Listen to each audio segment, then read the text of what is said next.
Ntar dulu, sampai situ ada pertanyaan nggak dulu? Silakan.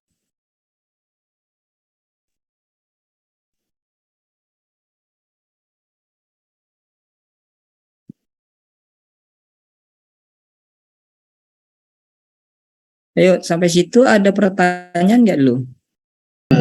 Tanya Pak. Ya, silakan. Itu Pak, perkenalkan saya Anas dari C1. Itu pada saat terjadi reaksi kondensasi itu ya Pak, nanti gugus O-nya itu ngambil proton dari air atau dari ikatan kakapnya sendiri Pak, sehingga menjadi OH. Ulangi, ulangi, ulangi.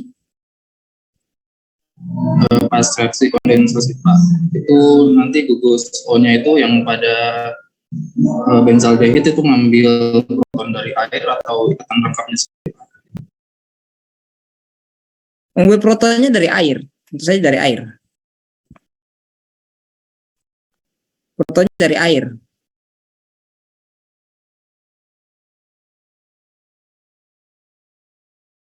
Itu protonnya nanti diambil dari air.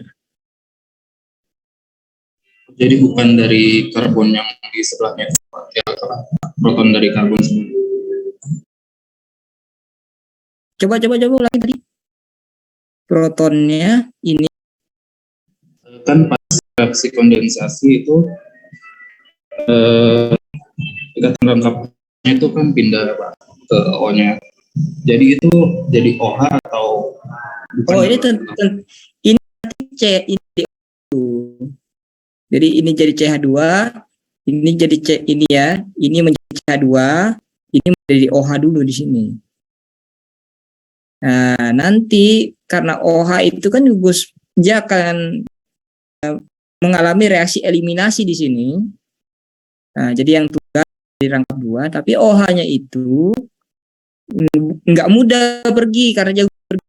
Maka nanti ada proton dari H2O ini yang akan menambahkan dia, ditambahkan menjadi H2O plus ya. Nah, itu supaya jadi OH itu supaya menjadi gus pergi yang baik dia harus terprotonasi. Nah, ketika dia terprotonasi maka lepas sebagai H2O. Nah, yang ini karena tadi meminjam atom H, maka Maaf, kita balikin. belum ter-share screen, Pak.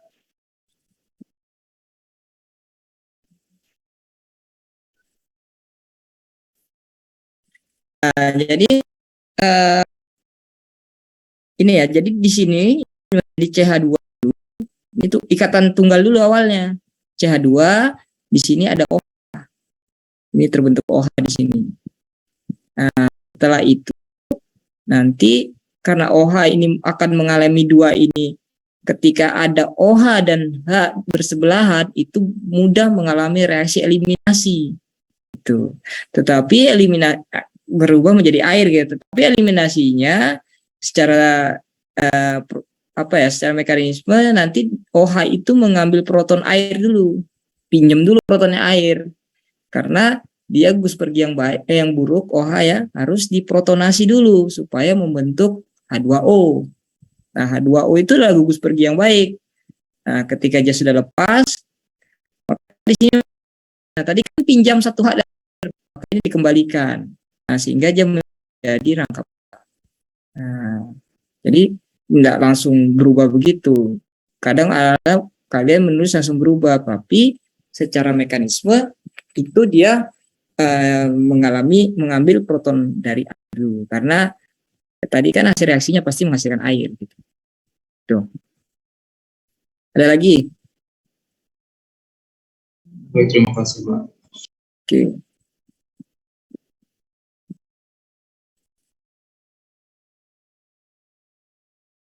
Bentar ya. Ada lagi pertanyaan? Silakan.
Ya, jadi ini ya.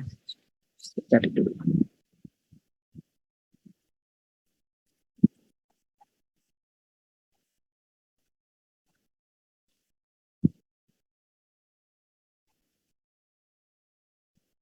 Nah, ini ya. Jadi kita bisa lihat di sini. Nah, ini kalau kalian lihat, ini ciri khasnya itu kalau di sinar tampak dia warna kuning. Karena warna kalkon itu biasanya warna kuning. Nah, ini A ini aldehidnya, 2 hidroksi 5 kloroasetofenon. Nah, F-nya ini adalah aldehidnya. Tapi ini senyawanya adalah senyawa 34 dimetoksibenzaldehid atau ferrataldehid. Nah, kita bisa lihat di sini ketika di KLT, lihat ini adalah produknya. Jadi crude-nya itu di KLT ini reaksinya berapa jam ini ya? Nah, ini hanya 24 jam. Nah, rendemennya 83,27. Nah, ini sama dengan tadi, bedanya apa? Ini nggak ada OCH3-nya. Kalau yang tadi di praktikum, kalau ini ada CH3-nya ada. Nah, ini di KLT pakai Elwen 9:1 ya. Nah, ini skripsi kakak tingkatmu ya. Nah, kita bisa lihat di sini. Nah, di sini tidak ada lagi spot noda yang terbentuk. Artinya aldehidnya tidak ada lagi di sini. Nah, ini menunjukkan apa? Menunjukkan bahwa aldehidnya udah nggak bersisa lagi. Sedangkan ferrataldehidnya juga nggak ada di sini. Jadi ini bentuknya apa? Hanya yang terbentuk aja senyawa baru ya, karena ini KLT. Jadi kita waktu itu belum bisa menentukan bahwa itu kalkon ya, karena kan harus melalui data spektroskopi. Tapi kita tahu bahwa ada nih terbentuk senyawa baru gitu. Karena ada spot yang berbeda dari spot antara dua bahan dasar yang digunakan. Ini aldehidnya, ini ketonnya, ini aldehidnya. Bahan dasar ini berbeda, spotnya nggak ada lagi terbentuk. Atau senyawa yang baru ini beda sama bahan dasarnya, arti dan bahan dasarnya sudah habis. Nah, ini ketika di lampu UV 254 begitu 366 kita lihat ternyata nih dia ini bahan dasarnya ini. Nah, ini sama bahan dasarnya ini. Nah, ini dia hitam. Nah, artinya di sini kita bisa lakukan langsung harusnya biasanya kalau ada namanya KLT 2 dimensi ya, tapi ini karena kita yakin dia sudah murni, maka kita langsung lakukan pengujian spektroskopi ya. Mulai dari data IR kan. Kemudian ini dibahas ya dalam skripsi ini. Ya, ini sudah data IR-nya sudah lengkap. Kemudian ini data MS-nya. Nah, ini waktu itu dia menggunakan MS yang seperti data kalian itu dibuat pecahan namanya fragmen-fragmen ini, dan dia berhasil membuat fragmen-fragmen ini. Nah, ini ya fragmen-fragmennya masih. Nah, ada berapa? Ada 3 gambar fragmen. Kemudian dilanjutkan dengan analisis NMR gitu ya, NMR-nya gitu. Baik dari proton maupun karbon NMR ini udah cukup jelas dia jelaskan ya di sini semua. Ini kebetulan pengujinya Ibu Lisma ini masalahnya. Ya, Ibu Lisma pengujinya juga. Nah, kemudian kalau nggak salah ini ya sintesis 2 hidroksi reaksi kondensasi Claisen-Smith. Nah, ini sudah dia pembentukan ion enolat. Nah, ini dia jelaskan ion hidroksi menyerang hidrogen alfa. Jadi praktikum kalian tuh adalah hasil dari riset-riset kakak tingkat kalian yang kita yang sudah dikerjakan ya. Ini sudah.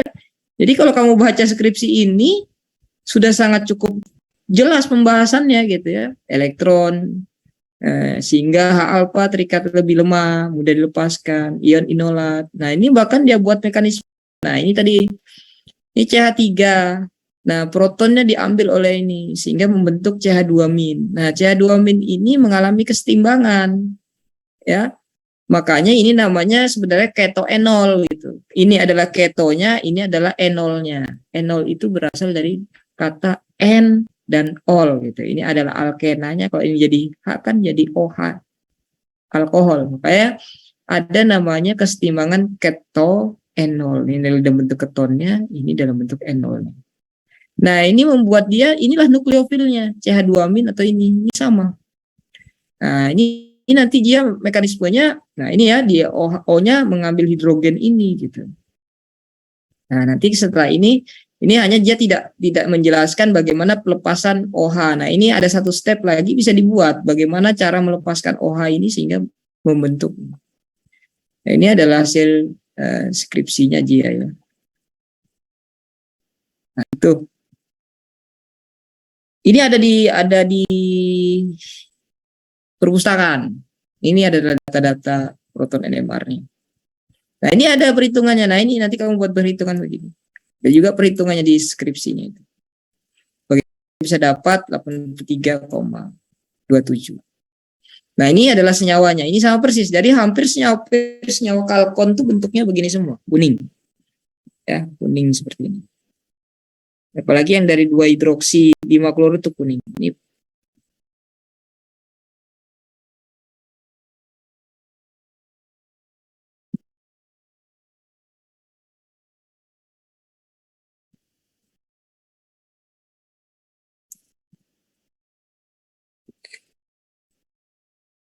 nah, kan ada Ibu Risma sebagai pengujinya. Saya sebagai pembimbingnya. Ini ada di apa namanya, di skripsi, di apa? Di perpustakaan. Nanti cari aja nih kalau mau dibaca. Oke. Ada lagi? Tuh. Ada pertanyaan?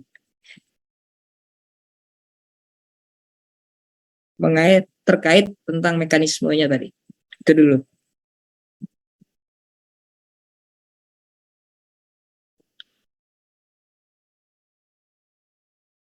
Oke, kalau tidak ada saya lanjutkan. Nah, karena tadi kita menggunakan NaOH, tentu saja pH-nya di atas 7, menuju basa. Nah, itu kita netralisasi setelah kita rasa KLT kita itu dari tadi hasil KLT kita rasa dari penunjukan itu, bukan kita rasa ya, tapi dari hasil KLT itu ada menunjukkan suatu senyawa spot baru yang bukan dari bahan dasarnya, yang kita duga adalah kalkon, maka kita melakukan netralisasi dari katalis itu. Nah, dengan cara apa? Dengan menambahkan asam. Nah, perlu diingat bahwa di sini kan juga ada OH ya. Nah, OH ini kalau ada basa ini menjadi O- ya. Karena hidrogennya ditarik sama basa NaOH tadi. Apalagi kondisinya itu sangat membasa sekali gitu ya. Dengan NaOH konsentrasi 30%. Maka pasti hidrogennya ini akan ditarik. Maka ini O-. Untuk kembalikannya, maka kita netralisir dengan Cl supaya ini O-nya jadi OH lagi. Nah, makanya di sini lakukan netralisir itu sampai pH 7. Dan ini dilakukan pada suhu 0,0 antara 0 sampai 5 derajat supaya di sini apa tujuannya? Selain menetralkan ini, juga terjadi percepatan pembentukan kristal kalkonnya. Ya, terjadi karena suhu rendah gitu ya. Sehingga kalkon itu cepat untuk terbentuk. Jadi fungsi penambahan ACL itu supaya menetralisir tadi, dan kalau suhu yang di bawah 5 derajat itu cepat pertumbuhan kristal kalkon atau padatan kalkon. Nah, kemudian disaring, dicuci aquades tentu saja ya. Nah, jadi setelah asam ya kita cuci lagi dengan aquades supaya asamnya enggak sudah juga terbuang dari senyawa itu. Kita keringkan karena tadi ada air ya, kita simpan di desik. Nah, tentu saja kalau tadi produknya spotnya banyak, ya kita harus melakukan proses pemisahan dengan cara kromatografi kolom. Seperti halnya yang kita lakukan untuk pemisahan senyawa bahan alam. Tapi karena senyawa sintesis biasanya produknya tidak sebanyak dari kumpulan senyawa di tanaman ya, misalnya di bahan alam itu, maka proses isolasinya tidak begitu sulit. Nah, kalau kita sudah dapatkan senyawa yang murni dan dugaan kita itu kan, baru kita lakukan pengujian. Nah, biasanya HPLC ini untuk menentukan spotnya senyawa itu sudah tunggal atau enggak ya. Dan FTIR ini untuk gugus fungsi, spektrum UV ya, dan melting point ini kita mau lihat titik lainnya. Tentu saja ada data spektroskopi ya. Nanti kita berikan datanya. Nah, sekarang data spektroskopinya adalah seperti ini tadi. Pak, mohon maaf, ini share screen-nya masih deskripsi, Pak. Oh, masih deskripsi? Iya, Pak.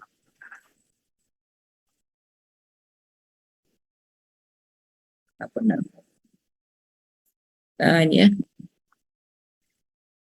Nah, sesuai dengan yang saya jelaskan tadi prosedur. Maka baru kita masuk ke sini.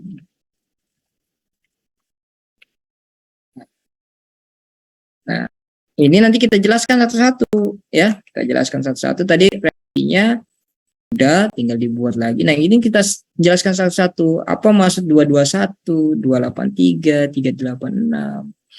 Nah, ini kan UV ya. UV itu untuk mengetahui apa sih fungsinya gitu ya. Ada yang tahu? Kalau spektrum UV vis itu atau spektrum UV vis ultraviolet ini dan visible itu gunanya untuk mengetahui apa sebenarnya?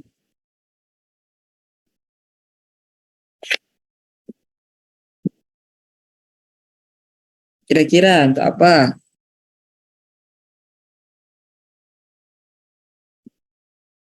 Bahwa dalam struktur senyawa itu ada yang dikenal dengan istilah kromofor, ada yang dikenal dengan istilah ausokrom. Nah, dalam di gugus UV yang kita bisa bahas adalah perpindahan dari tingkat energinya. Dari dalam suatu struktur kimia itu atau gugus fungsi itu ada beberapa perpindahan energi. Jadi kalau kita membahasnya itu ada dikenal dengan tanda sigma. Kemudian di atasnya ada tanda pi. Kemudian jadi kalau urutan misalnya saya buat ya, misalnya saya buat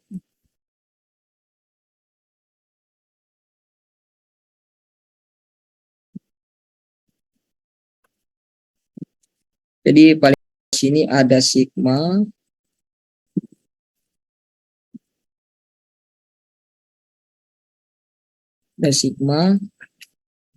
di atasnya itu ada I, di atasnya itu ada N, di atasnya itu ada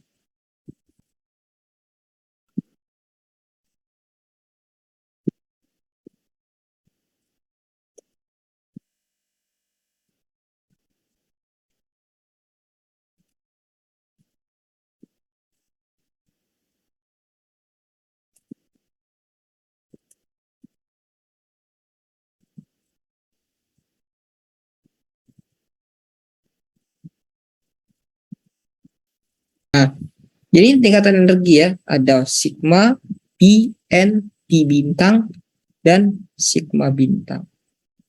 Nah, kalau kita punya ikatan tunggal, itu tingkatan perubahan energinya dari sigma ke sigma bintang. Nah, gapnya itu, jadi kalau dihitung energinya, gapnya tuh jauh. Antara sigma ke sigma bintang tuh paling jauh.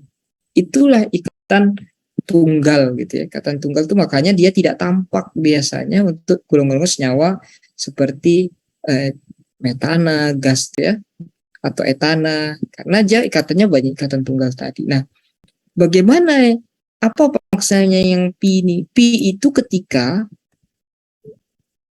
di dalam struktur senyawa tersebut mengandung ikatan pi. Kalau N Pak punya pasangan elektron bebas. Nah, kita lihat nanti di struktur senyawa kita. Nah, kalau yang disebut kromofor, kalau dia punya kromofor ya, kalau dia punya perubahan dari pi ke pi bintang atau N ke pi bintang. Oh, contohnya? Contohnya adalah CO. Nah, CO itu ada ikatan pi-nya. Nah, O ada pasangan elektron bebasnya. Maka CO ini punya geseran nanti dari pi ke pi bintang dan N ke pi bintang. Maka ini disebut sebagai kromofor. Begitu juga dengan benzen ini. Benzen ini punya pergeseran dari pi ke dari pi ke pi bintang karena dia punya ikatan rangkap. Maka dia juga disebut sebagai kromofor. Nah, tetapi ada gugus OH. Nah, gugus OH ini hanya dari N ke sigma. Jadi dari N jadi yang rangka yang punya pasangan elektron bebas ke ikatan tunggal. Dan berarti dari N ke sigma bintang. Maka inilah yang disebut ausokrom. O3 juga dikenal dengan nama ausokrom yang terikat pada kromofor. Inilah yang mempengaruhi panjang gelombang UV visible. Jadi, kalau kalian nanti ukur ada 221, 28338, 2338, ini sebenarnya angka-angka ini ciri khas dari siapa gitu, perubahan siapa ke siapa. Nah, itu yang kamu cari. Nah, kalau sudah dapat nanti dihubungkan dengan strukturnya. Ada nggak struktur itu gitu, terkait dengan pengubahan dari tingkat energinya tadi gitu ya. Nah, itu. Nah, kemudian selain UV tentu saja kita punya data namanya FTIR ya. Nah, kita bisa lihat di sini.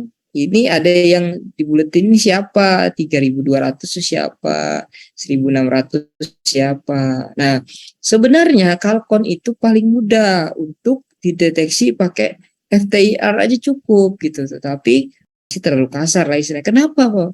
Karena begini, ini ada senyawa, ada gugus keton. Di sini ada gugus aldehid. Nah, gugus keton dan aldehid, CO-nya ini punya gelombang yang khas. Nah, ketika crude itu kamu uji FTIR menghasilkan senyawa kalkon, di mana ini terjadi ada konjugasi alken dan ketonnya, maka akan terjadi pergeseran dari bilangan gelombang pada FTIR. Contoh, ini kenapa saya bisa sebut jadi karena ini yang harusnya keton itu 1.700 pada bahan dasar bergeser menjadi 1.600 gitu. Nah, artinya apa? Terjadi bisa diduga adalah, dan ini adalah ciri khas dari kalkon ya, bilangan gelombang ini gitu. Bisa jadi adalah terbentuknya senyawa kalkon. Nah, diperkuat dengan apa? Tentu saja diperkuat dengan data MS gitu. Nah, ini MS itu ada dua ya. Nah, bukan ada dua. MS itu metode pengionannya itu banyak. Ada yang pengionnya menggunakan elektron impact, ada yang menggunakan elektron spray impact, ada yang menggunakan bahan kimia ya, chemical ya. Jadi ditambahkan sengaja supaya menghasilkan suatu ion gitu. Nah, ini MS-nya menggunakan namanya elektron impact. Jadi senyawanya itu dihujani elektron supaya satu membentuk radikal, satu membentuk ion positif karena ditembaki oleh elektron. Jadi senyawa netral ketika ditembak oleh elektron maka dia akan menjadi satu menjadi radikal dan satunya menjadi ion positif. Nah, ion positif itulah ditangkap. Nah, pada menggunakan EI, metode EI ini banyak digunakan pada alat yang namanya GCMS gitu. Nah, GCMS rata-rata detektornya menggunakan Metode pengionannya ICMS itu biasanya menggunakan EI. Efeknya apa? Nah, jadi kalian nanti kalau lihat spektrumnya nggak salah, seolah itu sama, padahal berbeda. Ini saya kasih lihat. Kalau EI, ini dilihat ya. Nah, biasanya angka yang paling kanan ini adalah M per Z senyawanya. Ya, M per Z dari M itu apa, Pak? Massa, Z itu apa? Muatannya. Nah, karena tadi plus ya, maka muatannya 1. Maka kalau 288 masanya dibagi 1, maka tetap 288. Maka M per Z-nya adalah 288. Nah, 288 ini adalah massa dari senyawa yang kita sintesis tadi. Nah, apakah itu senyawa kalkon? Hitung aja nanti sendiri. Kalau sesuai berarti senyawa kalkon. Namun ada metode lainnya selain EI, namanya electron spray ionization.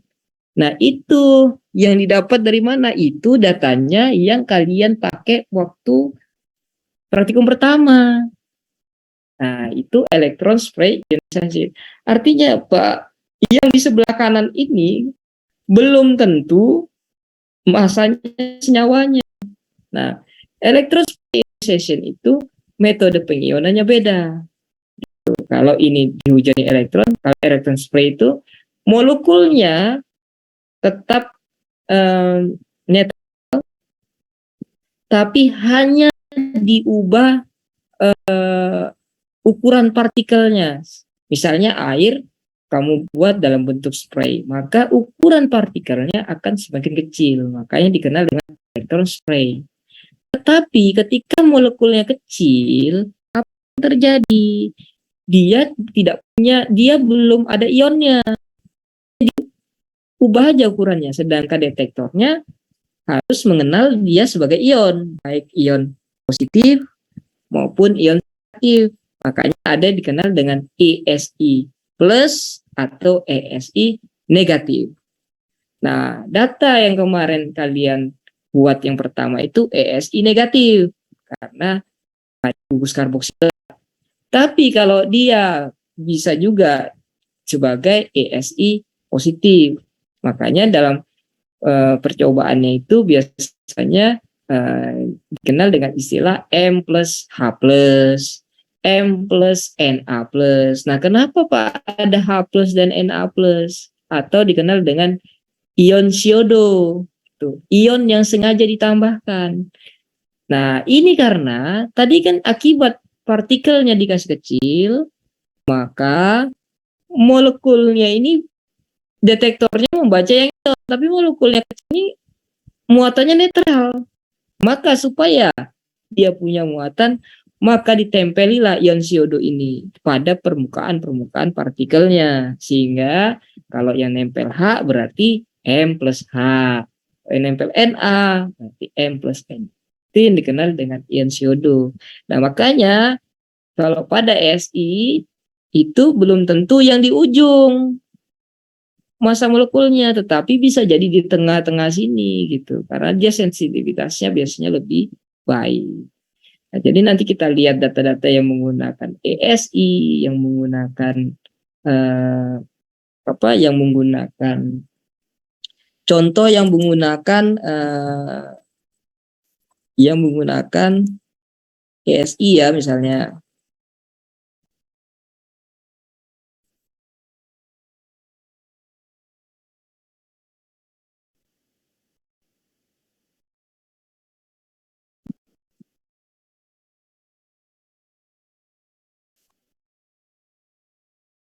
Nah ini ya, oh sorry, ini di ujung kita cari ya ujung.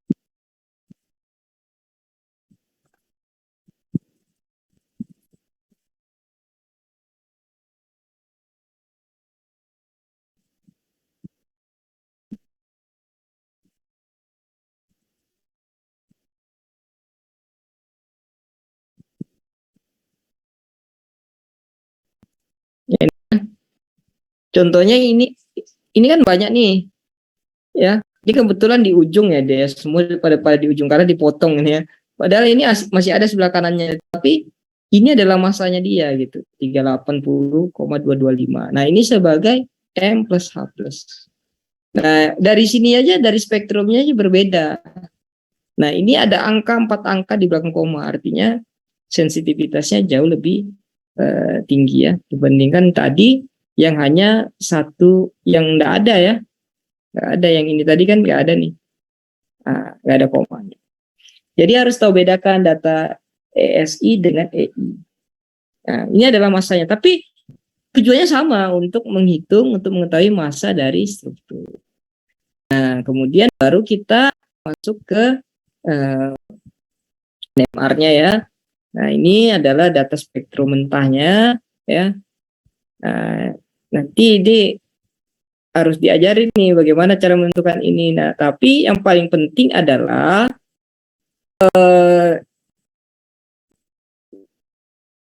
kalau nggak paling penting itu adalah nilai tetapan kopling. Karena nilai tetapan kopling itu khas ya dari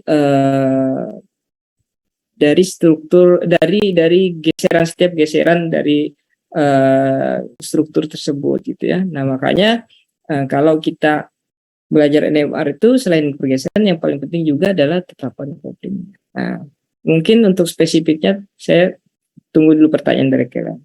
Nah, silakan.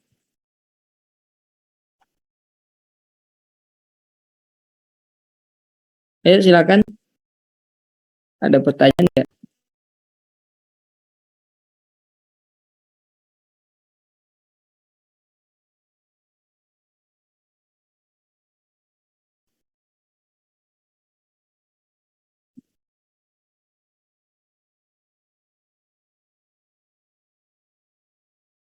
Nah, ini adalah senyawa yang dipraktikumkan tuh ini.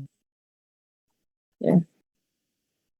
Nah, di sini kan ada data ya, data yang ini nih. Apa makna-makna ini ya, coba didiskusikan gitu. Contoh tadi yang apa ini ya, lihat ya. Ini yang ini itu adalah yang ini, protein yang ini, nomor 1, 2, 3, 4, 5, 6. Kalau ini 1, 1, 2, 3, 4, 5, 6 yang aksen. Nah, yang ini tadi ini 7,4 dan 6,95. Nah, kalau kalian lihat ini adalah sejumlah 2H, ini maksudnya 2 proton dengan sinyal doublet dan 2 proton dengan sinyal doublet. Nah, ini adalah proton yang ini. Artinya 2 proton adalah ada 2 di sini. Jadi karena ini simetri, maka ini terbaca satu sinyal. Ini proton ini ada 1, ini 1, terbaca satu sinyal. Tapi jumlah protonnya 2. Nah, itu terlihat di mana? Itu terlihat nanti cari di data ini. Di data ini. Nah, di data ini nanti yang mana sinyalnya 2 tapi terbaca 1 gitu. Sorry, 2 proton tapi terbaca 1 sinyal. Nah, kemudian nanti yang ini, ini saya bilang tadi, inilah yang saya bilang ciri khas dari tetapan kopling. Lihat angka-angkanya, saling berkorelasi, 8,8, 8,8, 2,6, 2,4 berdekatan aja kan?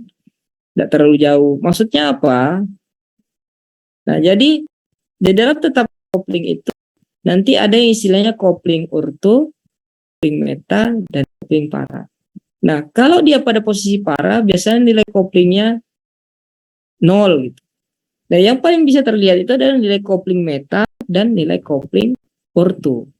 Orto itu posisinya, kalau posisi 1, 2 itu namanya orto. Tapi kalau posisinya 1, 3 namanya para. Contoh, posisi H yang nomor 3 ini dengan posisi H nomor 4 itu namanya orto karena posisinya 1, 2. Tetapi nomor 1 dengan nomor 6 itu posisi adalah para.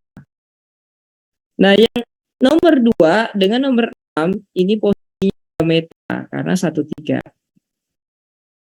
Ya. Jadi nilai tetapan kopling itu menjadi ciri khas. Kalau dia koplingnya orto, maka biasanya nilai tetapannya adalah di atas 6 Hz. Tetapi kalau dia meta, maka nilai tetapan koplingnya antara 1 sampai 3 Hz. Nah, ini kita lihat tadi. Nah, kalau meta tadi di antara 1,3 Hz, makanya nilainya di sini 2,4. Jadi ini angka ini punya nilai. Nah, itulah nanti kalau pada saat ujian, biasanya saya tanyain, itu maknanya apa gitu. Kamu kan saya di ujian saya tanyakan, bagaimana kalian tahu kalau senyawa itu terbentuk? Nah, inilah yang akan saya tanyakan nanti. Apa maknanya ini? Ini apa? Karena ini adalah ciri khas. Nah, misalnya ini C alpha, C beta. Ini nilainya mirip sebenarnya 15 sama 16-nya. Nah, ini menunjukkan apa? Oh, ternyata dalam senyawa kalkon, proton ini namanya proton visinal, ya, proton yang terikat dengan karbon tertangganya, ya. Nah, itu proton visinalnya. Kalau yang proton yang terikat pada karbon yang sama namanya geminal, ya. Nah, itu ternyata tetapan koplingnya di atas 12 Hz. Artinya apa? Bahwa posisi hidrogennya pada di senyawa ini itu posisi hidrogennya pada posisi trans, ya, atau posisinya berselang-seling gini, atau saling menjauh gini ya. Nah, maka hidrogennya berposisi trans. Kenapa? Karena tetapan kopling tadi sebesar di atas 12 Hz. Dari makna angka ini juga ada. Nah, bagaimana cara menghitungnya ini, Pak? Gitu ya. Cara menghitung angka ini. Nah, cara menghitungnya adalah, nah, jadi kalau kita menuliskan data proton NMR itu jangan lupa ininya dilihat ya, sebelah kanannya itu. Nah, ini caranya membacanya adalah karena ini ada namanya ini ya, X frekuensi. Nah, X frekuensinya 399,78219838 MHz. Artinya kekuatan medan magnet dari alat jeol ini sebesar dibulatkan menjadi 400 MHz. Jadi ada alat itu yang 400 MHz, ada yang 500 MHz, ada yang 600 MHz, ada yang 900, ada yang 1000. Tapi kalian harus bisa bedakan. Nah, kalau data mentah bisa dilihat di sininya, di X frekuensi. 9 artinya 400. Atau bisa juga setiap jurnal tuh selalu menuliskan seperti ini. Nah, kalau dia tulis MHz begini, artinya kekuatan medan magnetnya 400 MHz.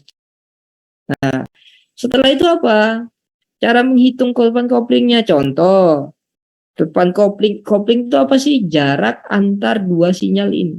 Nah, misalnya ini 7939 dikurangi 7,899 dikali 400 MHz. Maka didapatkanlah nilai tetapan koplingnya. Nah, ini satuan di bawahnya ini adalah ppm, ya. Tapi ingat, selalu dikatakan bahwa ppm itu konsentrasi. Jadi jangan, saya tidak mau dengar lagi ada yang menyebutkan istilah ppm itu konsentrasi. Ya, ppm itu bukan konsentrasi. Sesuatu yang merupakan atau bisa dibagi dalam 1/100.000, maka itu bisa dinyatakan dengan ppm.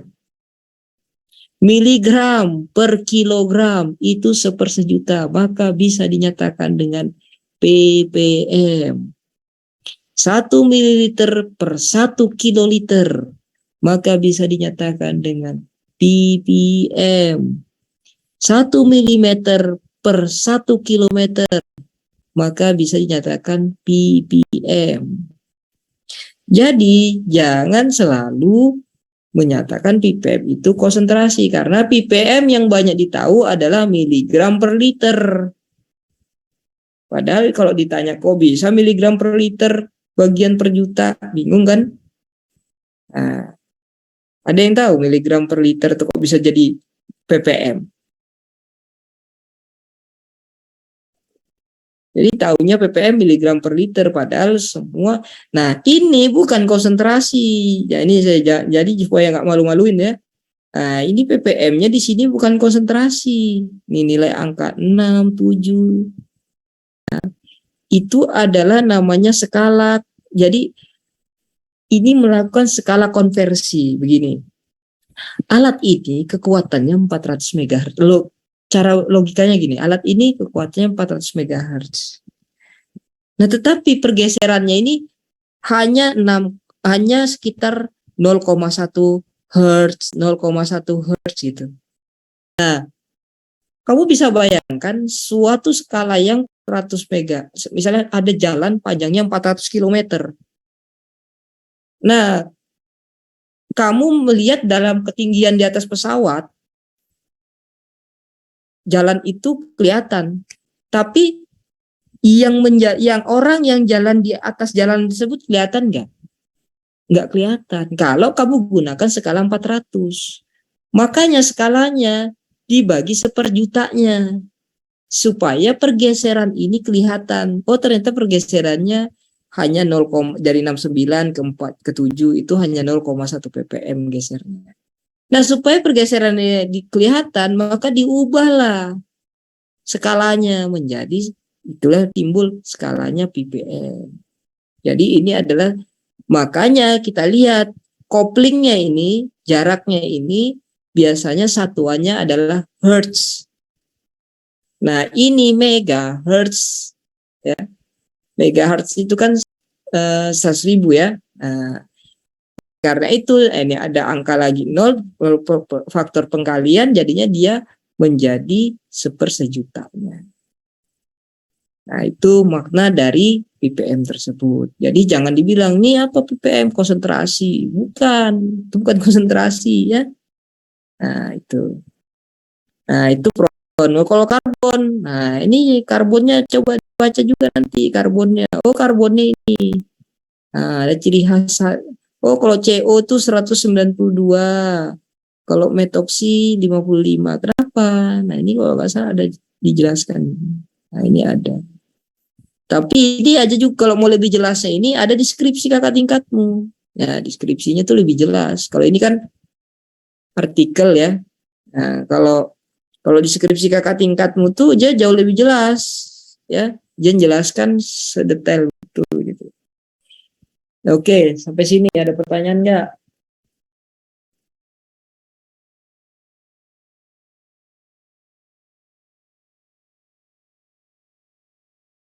Halo, ada pertanyaan nggak? Kan banyak tuh yang ujian nanti ngambil kalkon. Senyawanya saya lihat kalkon semua. Nah, kemarin ujian kan senyawa kalkon. Saya tanyain. Nah, nanti saya tanyain kan di data-datanya itu banyak apa maknanya ini. Kamu tahu dia jadi dari mana?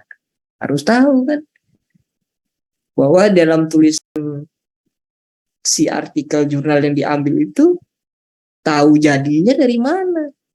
Kan datanya begini. Oh, kalau datanya begini coba jelaskan. Data ini apa ya? Bagian mana yang menunjukkan ciri khasnya bahwa senyawa ini terkonfirmasi udah jadi. Nah, gimana? Ya, karena ini ya kalian juga saya tidak tahu kenapa di kurikulumnya belum diajarkan penentuan struktur, jadi agak setengah mati juga harus menjelaskannya. Tetapi tidak apa-apa, kita belajar di luar harus di luar harus ada mata kuliahnya. Justru itu menjadi kekuatan kita belajar bebas kapanpun. Nah, sekarang kira-kira ada pertanyaan nggak? Ini banyak yang ujian kalkon kan, nanti hari Senin kalau ujian sama saya hati-hati nanti. Saya tanyain semua nanti. Kemarin kan sudah tuh 9 orang. Ayo ada pertanyaan nggak? Sampai sini.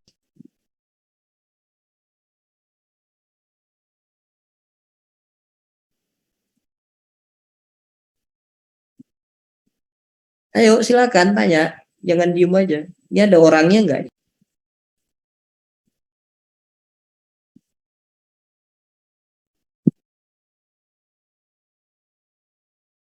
Halo?